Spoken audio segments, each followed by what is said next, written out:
What is Dax, are you? Tracking all our cars on Carvana Value Tracker on all our devices? Yes, Kristen, yes, I am. Well, I've been looking for my phone for... In Dax's domain, we see all. So we always know what our cars are worth. All of them? All of them. Value surge, trucks up 3.9%. That's a great offer. I know. Sell? Sell. Track your car's value with Carvana Value Tracker today.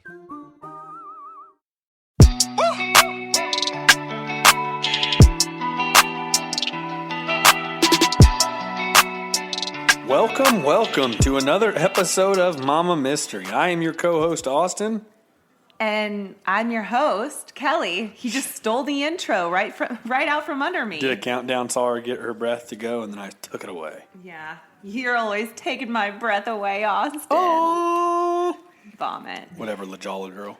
Oh my God, I'm literally never going to live that down. I had so many people reach out to me saying that made their day. So if you laughed at me saying LaJolla like an idiot, then I really am happy about that. I got called out, though.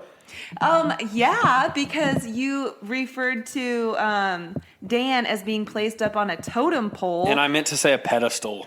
Who got me on that? What was her name? Shoot, I don't remember now. It was on our Instagram, and she said we went back he and even forth on some pics and stuff. doubled down and said it twice. Oh my God, That I was was funny. dying. She got me. Laughing so hard. Yeah, so things happen all the time. Things happen all the time. So today's story is going to take place in 2015 in Morris, Alabama. Pretty recent. Yeah, not too long ago.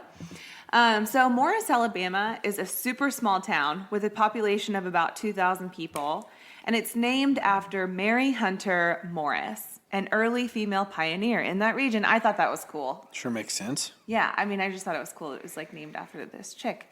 So anyway, Morris is also apparently named as one of the most conservative towns in Alabama. And faith is a huge part of Southern life. And in this small town outside of Birmingham, churches were abundant. Right on. So we are talking about Cindy and Michael Reese from Morris, Alabama.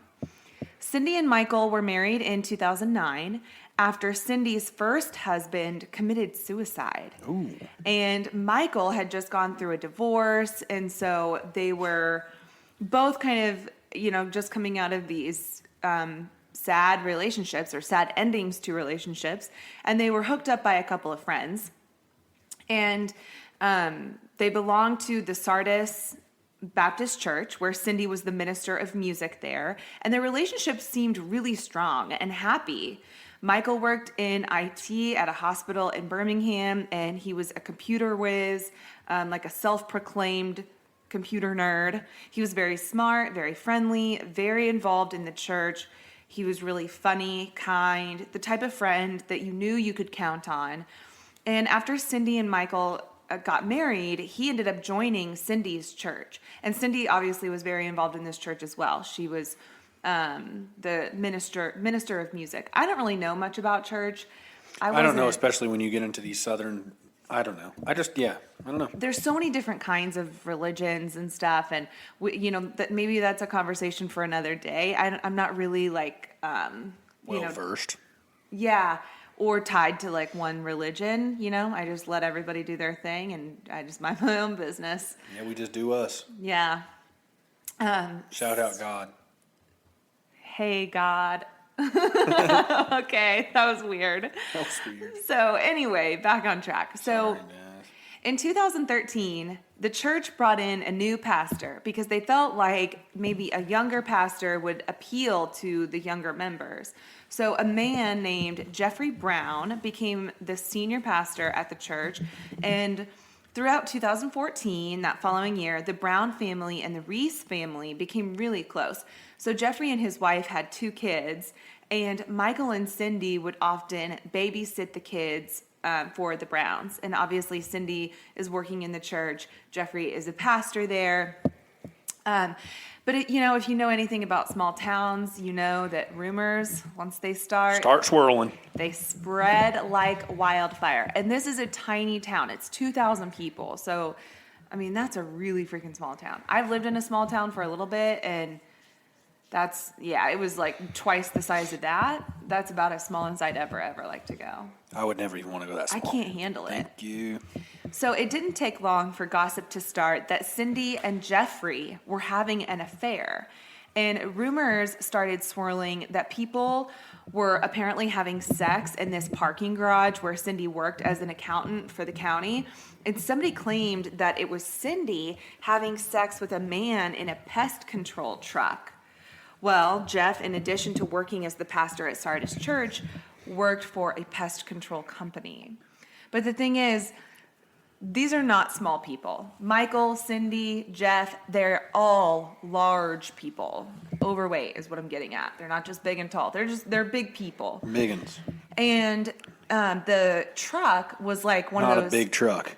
I get what you're saying. Yeah, it was like they didn't have a back seat. It was one of those where like the back was like the pest control part. So there was a single cab, Kelly. That's right. I was going to say right. that. Two doors. I was going to say that, and then I was like, I don't want to be Two wrong. small people might have trouble banging in a single cab. Yeah. You get two big folks in a single cab. It's going to be like a monkey banging a football. I mean, it's going to get real sweaty up in there. It's going to be like Titanic with well, the and hand also, on the window. Man, that's intense. All right. Like ergonomically, I don't see how that would work. Ergonomically. I don't. And a lot of people had trouble. Well, okay, some people had trouble believing it was true because of that fact, because of how big these people were. And it was just like one of those outlandish rumors. It was just kind of like some people found it laughable. But then Cindy admitted to her friends that she started working out a little bit, and one of her workout partners was Jeff Brown, which, considering the rumors, kind of made her friends a bit uncomfortable. I think they just kind of were like, do you really think this is a good idea? Oh, what, are you doing cardio in the truck type thing? I mean, I don't know. She's working something. Right.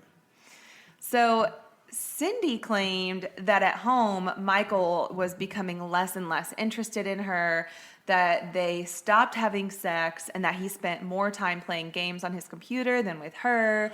So she began confiding in Jeff about these problems. And what is that saying? If she cries to him, she'll lie with him. Or there's like some saying about like if she... I know, a shoulder to cry on becomes a to ride on. Oh, that's it. That's it. That's the one I was thinking of. Yeah. Becomes a to ride on. Yeah. That's right. That's the saying. It's okay. unfortunate. So, yeah, the affair started in the spring of 2014, which Why led... are you smiling so big? Because... Just kidding. I'm just giving you shit. Anyway, the affair started. It did happen. It was true. It started in the spring of 2014, which led Jeff to resign from the church, which he knew the elders of the church were coming for him. They wanted to like have a sit down and talk with him. And I think he knew that they knew. And so he probably knew he was going to get fired. So he pulled one of those, you're not going to fire me, I'm just going to resign. Yeah, he knew that they knew that he knew that they knew that he knew. Yeah, that's a Friends quote. For someone who doesn't watch Friends, they don't know that we know they know we know. Anyway, my friends' will get it. So anyway, this affair lasted through the summer until the fall of that year, when Cindy and Michael planned a trip to Disney World to reconnect for their 5th anniversary. Have you ever seen Bridesmaids? Oh, yeah. You know that girl that's like, oh, we spent our honeymoon at Disney World? Mm-hmm. That's what that reminds me of when people go to, because they went to Disney World for their honeymoon, and then they went back to Disney World. Yeah, that's different. It's different. I mean, I'm not hating on anybody. I just think it's such a, like, it's just so different than what I would choose for a honeymoon. Like, when they didn't have any kids, it's unique. A lot of adults will go to Disney World, like, to hang out there on their own. Like, I worked with a girl whose honeymoon was going to be at Disney World, and I was just like, oh, that's interesting. That's interesting. Yeah. Not where I want to go. No, I mean, I don't want to be surrounded by a bunch of sugar high kids and screaming and sweating in Florida. Yeah. Isn't it in Florida? Yeah, or California, one of the Not two. my cup of tea. Everybody, has their own thing. That's not mine. Anyway, so while Cindy was at Disney, Jeffrey called her constantly, and Cindy complained that he would not leave her alone and just let her enjoy the trip. But even though the sexual relationship between Cindy and Jeffrey was allegedly over, the two continued to talk every single day. And it turned out they shared a savings account. Cindy's name was on the title of his car. She helped him make payments on it. And her name was on the lease of his apartment. So on February 18th of 2015, Cindy said that she went to lunch with Jeffrey to help him with some of his divorce paperwork because Jeffrey and his wife were splitting up. And after Jeffrey dropped her back off at work, Michael then came and picked her up. They went to Cindy's mom's house to help her take out some trash, and then they went to church. And after church, on the way home, they stopped at a fast food restaurant called Milo's. And Milo's is like a chain down in, I guess, the South. And they are known for their like well-seasoned, amazing fries. They're French fries. Okay. So while they were on their way home, Cindy told Michael that she needed a few groceries from Piggly Wiggly. So Piggly Wiggly, gosh, God, we sound like we're straight up in the South. I can't believe that a place like that exists. A place called Piggly Wiggly. That is so freaking funny to me. The Piggly Wiggly. It sounds like we're straight up in the South for sure. I don't even mean to sound like a snob if I have like someone from the South that's listening to this. It's just so funny, like the Piggly Wiggly. It's pretty out there. It's so funny to me. That's such a funny name, Piggly Wiggly. Oh man, the Wiggly Piggly. So anyway, they get home. You're a cute mama mystery. I'm just cute as all get out. So she said that when they got home, Michael helped her take the food inside, and then she left to go get the groceries, which turned out to be some ham, like lunch meat, and some orange juice. I don't know why you would feel like an urgency to go get those things, but, you know, that's neither here nor Then he there. came outside with a knife and said, "Give me the fries." And that's where this story takes a turn. You want to just improvise? Yeah. And finish I it for don't me? know where we're going. Go ahead. Nobody does. So after she leaves, she said that she met Jeffrey at a gas station to give him $15 for gas and then went to the grocery store. And then when she got home, she said she noticed that the coffee table was turned on its side and the front of the room, like the front room of the house, was just a disaster. And here's the thing about this house. It's a really small house, and it's like this little white house. There were still Christmas lights up front, and the like dark green front door took up most of the front of the house. I mean, it's a really small house. You go in and there is stuff everywhere. There's a huge TV, but there's like just kind of junk everywhere. It would almost make you think that it like a borderline hoarders lived there. But regardless, she said that she could tell it was a disaster. So she called 911 to report what she thought was a burglary, because what she didn't see at the time was that her husband, Michael, was on the ground, dead by the back door of the house. Inside the house, but by the back door.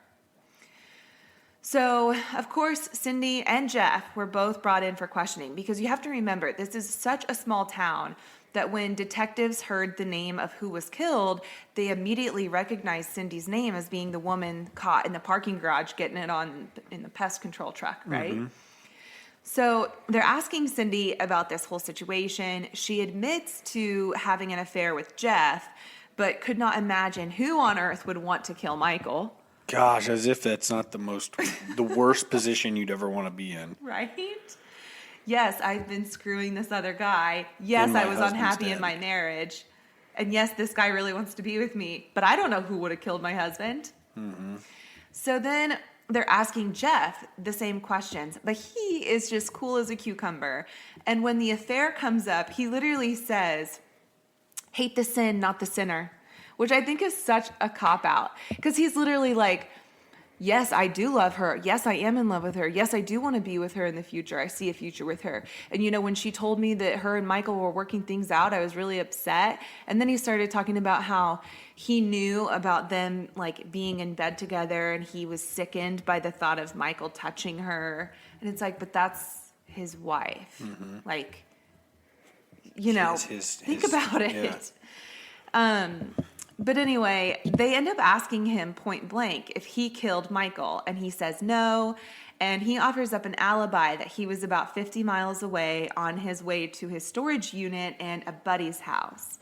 And so they point blank ask him, did you shoot Michael? And he's just like gripping his chair. Like you can see the whites of his knuckles. And he vehemently denies. I feel like I used that word a I was lot. just going to tell you that you Vehemently. use the word vehemently a lot. Yeah, but I mean, I guess innocent or not, you're going to vehemently deny it if you kill somebody. I mean, that's pretty much the worst thing you can do. Mm-hmm. So if you're going to deny it, you better do it vehemently. So anyway, police start digging into Jeff's past a little more, and they found some interesting facts. So Jeff was like a jack of all trades, but a master of none. He had lots of odd jobs, from being a police officer to a hairdresser to working for a moving company and then becoming a pastor. Like there's no common themes to any of these jobs. But as they were looking into his work history, they came across some people who really didn't like him. Some people described him as a man whore, a con man, and then they found out that he had apparently been asking some of the employees from the moving company that he worked at to kill Michael for him, and that he was offering up money and even his car to get the job done. Gosh, you're in a town of 2,000 and you're just out talking to everybody about this. Well, it's interesting that you say that because this moving company was not in that town. So when those employees were getting asked, they did report it to police, but it was in a different district. And they never communicated it to the police. So that's why they didn't find out until later. Gotcha. So detectives end up getting a hold of Jeff's cell phone records. And they had to go through tons of naked pictures from Jeff and Cindy, including sexting back and forth. I'm just like, barf. I can't handle it. Hell yeah, brother. Hell yeah. Including lots of sexting back and forth. This continued until after the Disney trip, so it was clear they were still talking, still screwing around. There was no end in sight for this affair. And the night that Michael was shot, Jeff texted Cindy saying, quote, "keep me posted." And that was at 6:57, which would have been right before church let out that night. So they're beginning to think that Cindy and Jeff had a plan that night to kill Michael. And there were a few discrepancies in Cindy's story. So, for instance, Cindy's fries from Milo's, they were completely untouched. And that was like a red flag to the investigators. Because the fries kick ass and they were hungry. Yeah, and like who's going to eat cold fries? Like the point is you eat them when you're hot, like, or when they're hot. Or right? when you're hot. Or when you're hot, whatever. And so, they thought that was unusual. And none of the takeout had been touched. Like, it was literally sitting on a table inside the house. So they believed that the murder happened as soon as they got home because they weren't even, like, the sandwiches weren't even unwrapped. So also, there was no forced entry, and there was lunch meat and OJ in the fridge. So, like, but then there was a sack from Piggly Wiggly's with lunch meat and OJ in it. So it was just like, why did you need to go get that when you had some in the fridge? It's almost like you could create an alibi of, hey, I was at the store and I was getting food. I could have never done it. Exactly. Yeah. So she doesn't even think to get something that she doesn't already have. How in the world could I have done it? Here's my receipt. You big dummy. So then the other thing was when you go into that house, I told you it's really small, right? When you come into the front door and there's the living room on the right, and then there's like a wall that divides the living room and the kitchen as you're going deeper into the house, there is a straight shot view of the back door to the house. And right in front of that back door, Michael was laying there on his knees. He's like hunched over on his knees. Clearly So it's like dead. a shotgun house. Exactly. And, like, how could you have missed him? Mm-hmm. There's no way she didn't see him. So did the cops get all the way there and they said, oh, shit, he's on the ground. I didn't see him. Yes. What a joke. So it's like... Probably an 800 girl, square foot house. You're, like, playing dumb, but you're playing too dumb. Mm-hmm. So during the time frame that Michael was shot, there was an open line of communication where Cindy and Jeff, like, it appeared that Cindy took her phone off the hook and just let it sit there while it was on the phone with Jeff. And they believe it's so that she could call Jeff and leave him on the phone so that he could hear what was going on at the house while everything went down. And 911 tapes revealed that when Cindy called, she wasn't alone, or she at least, wasn't She was talking to somebody else. So here's the thing that maybe a lot of people don't know about 911 calls, but 911, the line starts recording While it's ringing. while it's ringing. Really? Yes. I didn't even know that. So you might think it starts recording when they finally pick up and say 911, what's your emergency? But no, as soon as it's ringing, it's recording. That's interesting. So they could hear her in the background while the phone is ringing saying, my phone's about to die.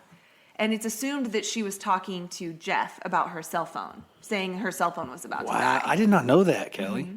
That's Yeah. crazy. So in Alabama, and there's a lot of other states like this, if you are involved in a crime, you can be charged with the same crime as somebody else, even if you didn't pull the trigger. So, like, you can be charged with murder if you were involved in the murder, even if you weren't the one that pulled the trigger. You can both be charged with murder. Isn't that how it should be? I think so. I mean, if we go say we're going to kill somebody, we should both be in trouble, not just the person who pulled the trigger. Right, but sometimes, the other person can just get, like a lesser charge because they weren't the ones that pulled the trigger. But in southern states, and some others, I'm sure, it's the law that, like, you're wrapped in that whole package. It's a package deal. You did it as a package, you're charged as a package. So even if it was Cindy that pulled the trigger, Jeff was going to be tried for the same murder charge since he was involved or appeared to be involved in the plot. So Jeff and Cindy were arrested together right outside Cindy's work one day when they were returning from having lunch together. Lunch in the pest control truck. Oh my gosh, like that just baffles me. Like, your husband was shot and killed and you're out having lunch with this guy that you were known to be having an affair with. Like, be a little more blatant about it. It's just so disrespectful. Right. So Jeffrey later testified that Cindy would make comments about killing Michael frequently, that she would say either she wanted to shoot or poison him, and then plead insanity if she was ever charged in his death, because ultimately Jeffrey pleaded guilty to manslaughter and received a 20-year prison sentence as a part of a plea agreement to testify against Cindy, because he didn't want to get that same sentence that Cindy was going to get. Mm-hmm. And he didn't want to be, like, charged with that same count. So he agreed to plead guilty to a lesser charge in exchange for testifying against And what Cindy. was the charge called? Manslaughter. Okay. So, he testified against her, and Cindy seemed really confident that she was going to get off with, like, nothing, because one of Michael's best friends confronted her and was like, hey, what's going on? What's going to happen? And she said something along the lines of, my lawyer said they can't get me for nothing because they have no proof, or something along those lines. All those double negatives. Yeah. Can't get me for nothing because no proof. And she just seemed really confident that she was not going to, be found guilty. So she pleaded not guilty and claimed that she believed Jeff killed Michael because he was angry that she wouldn't divorce him. But in 2017, it only took an hour and a half of deliberation before Cindy was found guilty and sentenced to 40 years in prison. However, less than 3 years into her sentence, it was discovered that she had been moved from Julia Tutwiler Prison for Women to a work release program in Birmingham, Alabama. And the center that she was transferred to was only a short drive away from Michael's family, and they had no idea that she was even transferred. So they were outraged, and there was a ton of backlash over this. So she was moved back to the prison where she came from. And she will be eligible for parole in the year 2030, while Jeff will be eligible for parole in 2023. How are they eligible for parole and only getting these short sentences for murder? Well, because a lot How of is it times, not life? Right. I don't understand that either. Or 50 years with no parole or something. Yeah, I mean, it definitely seems. The thing is, they're eligible for parole. No, I it get doesn't that. mean they'll get it. I get that. It just seems like it's pretty chill. Like, we'll lock you up for 40 years. Yeah, when a life Give or was take. taken. Yeah, no, I get it. I totally, I feel the same way, because all of these stories, the sentences always end up so different. And you they're- never yeah, they're- know where it's going to land. It's all over the place. It's like, it reminds me, I know this is kind of off topic, but that College Scandal Netflix show, which is awesome if you guys haven't seen it. It's about paying their way into colleges. But anyways, you look at those people, and like depending on the amount of money the families had, they got nothing. Exactly. Or they got 7 days in jail. Yeah. Or they got 6 months in jail. Right. Like Yeah. And in that case, so that documentary is called Varsity Blues? Was it Varsity Blues or something? I don't know. Shoot, I'm gonna have to look it up. But that in that documentary, it's really interesting if you're into that kind of thing.